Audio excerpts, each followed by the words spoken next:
दोस्तों, अपने बिहार में अभी अभी एक शानदार बहाली निकलकर सामने आ रही है। जितने भी मुस्लिम बच्चे हैं वो ध्यान दीजिए, इस वीडियो को देखिए और इस बहाली का फॉर्म ज़रूर भरिए। इस बहाली में जो भी बच्चा बिहार राज्य मदरसा शिक्षा बोर्ड से वस्तानिया, इसी के साथ साथ फ़ौक़ानिया, मौलवी और मौलाना मज़हरुल हक़ अरबी एवं फ़ारसी विश्वविद्यालय से आलिम पास कर रखा है, या फिर अगर उन्होंने बिहार बोर्ड से मैट्रिक, इंटर, उनके बाद बीए, बीएससी, बीकॉम कोई भी कोर्स कर रखा है तो इसके लिए एलिजिबल है, वो फॉर्म को भर सकता है।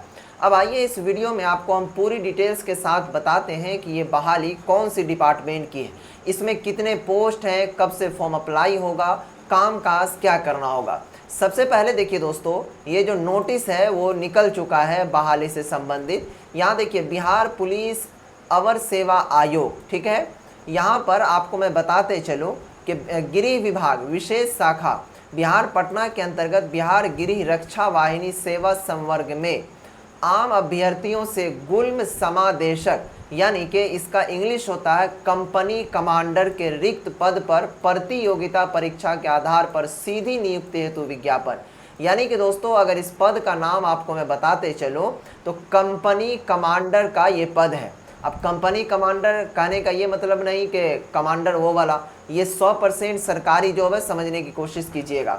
यहाँ पर लिखा हुआ है कि इस पोस्ट का क्या नाम है, यहाँ ध्यान देंगे तो लिखा हुआ तो कंपनी कमांडर, वेतनमान लेवल 6, और इसमें कुल पोस्ट जो है वो 65 पोस्ट दिया गया है। अब यहाँ पर समझने की कोशिश कीजिए कि इसके लिए फॉर्म आवेदन की जो प्रक्रिया है कब से शुरू हो रही है, तो 30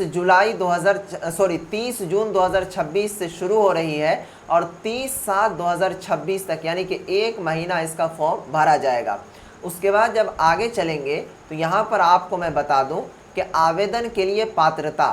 अब आवेदन के लिए पात्रता का मतलब ये होता है कि एलिजिबिलिटी कौन कौन से लोग भर सकते हैं। तो सबसे पहला जो भारतीय नागरिक है वो भर सकता है, पुरुष, महिला यानी कि लड़का, लड़की एवं थर्ड जेंडर आवेदन कर सकता है। अभ्यर्थियों की शैक्षणिक योग्यता तो 1/8/2025 तक किसी मान्यता प्राप्त विश्वविद्यालय से स्नातक परीक्षा या राज्य सरकार द्वारा मान्यता प्राप्त उसके समकक्ष परीक्षा उत्तीर्ण होना अनिवार्य है। तो यहीं पर दोस्तों आप मैं बता दे रहा हूँ, ध्यान से सुनिएगा कि जो भी मुस्लिम बच्चे स्नातक किए हुए हैं, स्नातक कहते हैं कि ग्रेजुएट जिसको बीए, बीएससी, बीकॉम बोलते हैं, या नहीं तो राज्य सरकार द्वारा मान्यता प्राप्त, तो यहाँ पर आप जो है मौलाना मज़हरुल हक़ अरबी एवं फ़ारसी विश्वविद्यालय, ये भी बिहार सरकार से मान्यता प्राप्त विश्वविद्यालय है और इससे आपने आलिम किया है। तो ध्यान दीजिएगा, जो आलिम का सनद होता है या एडमिट कार्ड होगा आपके पास, देखिएगा यहाँ ऐसे लिखा रहता है आलिम, इसी के बगल में लिखा हुआ रहता है बीए, तो ये भी स्नातक के बराबर है, तो आप इस फॉर्म को भर सकते हैं। अब देखिए, यहाँ पर अगर हम एज लिमिट की बात करें तो बताया गया है अनारक्षित यानी कि जो जेंडर कोटी है उनके लिए 20 साल लड़का के लिए और अधिकतम 37 साल, और लड़कियों के लिए बताया कि कम से कम 20 साल और अधिकतम 40 साल, यानी कि 3 साल का लड़कियों को छूट है। तो इस तरीके से यहाँ पर वो सारा चीज़ बताया गया है। अब देखिए, इसके अंदर ज्वाइनिंग का प्रोसेस क्या होगा, तो इसके में बताया गया है कि आपका सबसे पहले 2 एग्ज़ाम होगा। एक होगा प्री एग्ज़ाम, ठीक है, उसके बाद दूसरा होगा मेंस। जब आप इस एग्ज़ाम में पास कर जाएंगे, ये पहला एग्ज़ाम में, तब दूसरा एग्ज़ाम देने के लिए एलिजिबल होंगे। उसके बाद दूसरा पास कर जाएंगे तब आपका शारीरिक मापदंड, इसका मतलब आपका ऊंचाई कितना होना चाहिए, सीना, वज़न। उसके बाद क्या कहते हैं, फिर जो है आपका पीईटी यानी कि फिज़िकल टेस्ट होगा, जिसमें आपका दौड़ होगा, ठीक है। यहाँ पर ध्यान देंगे कि दौड़ के बारे में भी बताया गया है। ये देखिए, चेस्ट वगैरह के बारे में बता दिया गया है, दौड़ होगा, उसके बाद गोला फेंक वगैरह होता है। तो ये सारा चीज़ यहाँ पर किया जाएगा, फिर आपका ज्वाइनिंग होगा। अब देखिए, नियुक्ति की प्रक्रिया तो लिखित प्रतियोगिता परीक्षा, वही चीज़ यहाँ पर पहला चरण, देखिए प्रथम चरण, उसके बाद दोस्तों यहाँ पर द्वितीय चरण, यानी कि प्रारंभिक परीक्षा और मुख्य परीक्षा, ये 2 परीक्षा होगा। उसके बाद जब इसमें कामयाब हो जाएंगे तब फिर आपका क्या कहते हैं मापदंड चेक होगा, फिर उसके बाद मेडिकल डॉक्यूमेंट वेरिफिकेशन, उसके बाद चयन की प्रक्रिया हो जाएगा।